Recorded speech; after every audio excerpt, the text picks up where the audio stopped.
चूरू के एक मोहल्ले सरैयागंज में अमित अपने परिवार के साथ रहता था। मई का महीना था और ये चिलचिलाती धूप। अमित, क्यों ना हम लोग एसी खरीद लें इस महीने।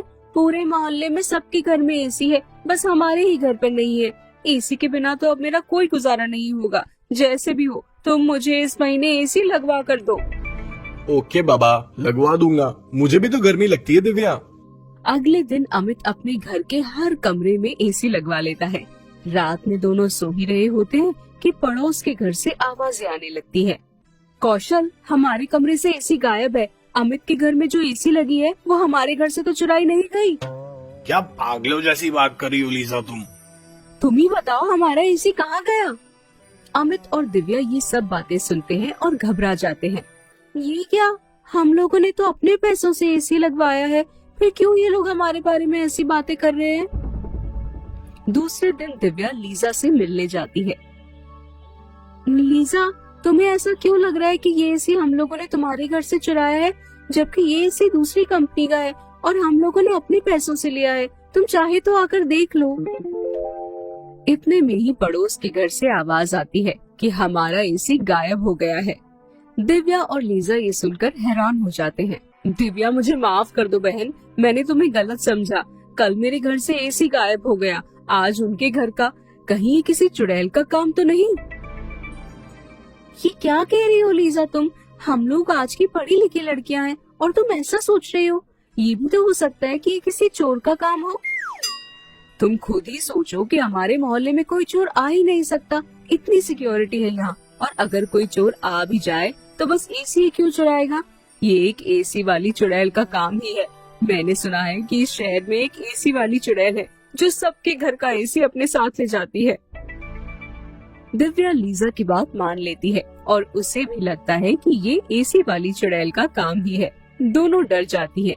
ये बातें वो अपने अपने पतियों को बताती हैं। कुशल, ये हमारे पड़ोसी अमित का नहीं बल्कि एसी वाली चुड़ैल का काम है। वही है जो सबके घरों से एसी गायब कर रही है। क्या बकवास कर रही हो लीजा तुम कुछ भी। मैं सच कह रही हूँ, मेरी बातों पर विश्वास करो। दिव्या अपने पति अमित से कहती है। अमित, पता है वो लीजा के यहाँ से जो एसी गायब हुआ था ना, वो किसी और ने नहीं बल्कि एसी वाली चुड़ैल ने गायब किया है। मैं सच कह रही हूँ Amit, try to understand this. क्या बोल रही हो दिव्या तुम? अमित और कौशल दोनों को ही लगता है कि दिव्या और लीजा पागल हो गई हैं। वो उनकी बातों पर विश्वास नहीं करते। अगले दिन पड़ोस के एक और घर से एसी गायब हो जाता है। एक एक करके सबके घर से एसी गायब होने लगता है।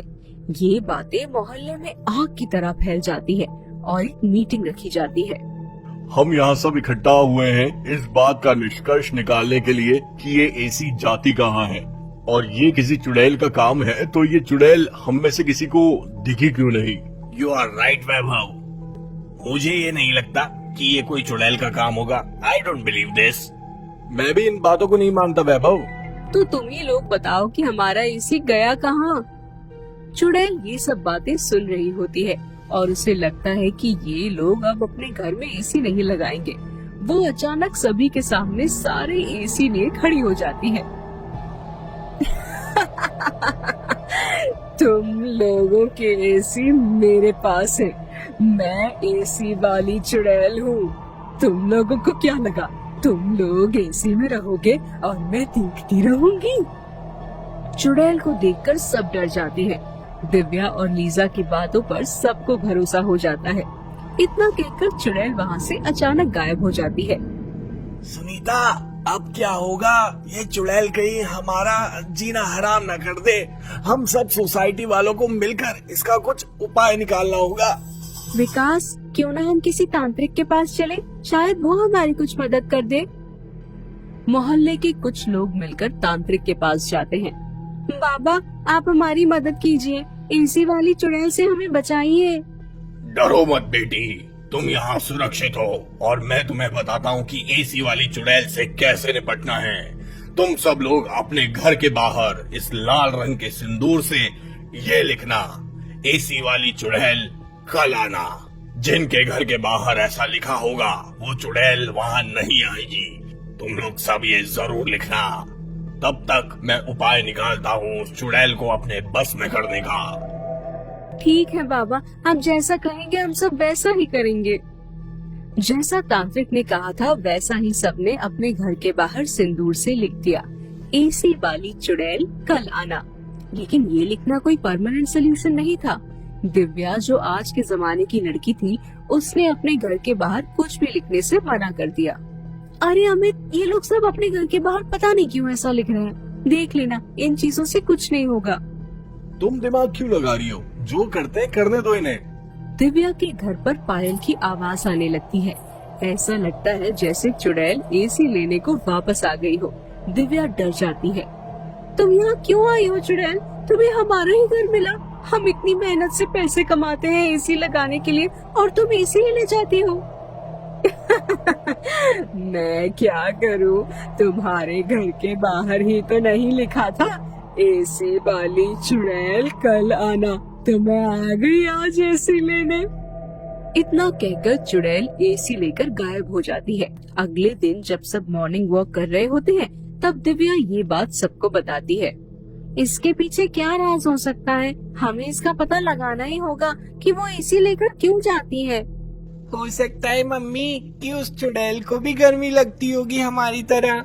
हाँ, ये हो सकता है। मिल गया उपाय। अब क्यों ना इस चुड़ैल को गर्मी से ही मारा जाए। वो कैसे? हम सब मिलकर एसी का तार काट देते हैं ताकि उसे एसी की हवा ही न मिले और वो गर्मी से मर जाए। ये सही कहा तुमने, हम सब लोग यही करेंगे। अगर इससे हमेशा के लिए छुटकारा पाना है तो हम लोगों को यही करना होगा। सब लोग अपने घर की एसी का तार काट देते हैं और चुड़ैल के पास जो एसी रहता है उसमें भी बिजली नहीं पहुंचती है। चुड़ैल गर्मी से घबरा जाती है, उसका दम घुटने लगता है। एसी, मुझे एसी की हवा चाहिए, मेरा बदन जल रहा है, कोई मुझे बचाओ। सोसाइटी के सब लोग उसकी आवाजें सुनते हैं और खुश हो जाते हैं कि अब चुड़ैल मर जाएगी और हम लोगों को छुटकारा मिल जाएगा। बहुत अच्छा हुआ इस चुड़ैल के साथ, हमारा जीना हराम कर रखा था इसने। तड़प रही है ना, तो समझ में आ रहा होगा। मर जा तू, मर जा। चुड़ैल गर्मी से मर जाती है और सरैयागंज के लोग उस चुड़ैल से मुक्त हो जाते हैं।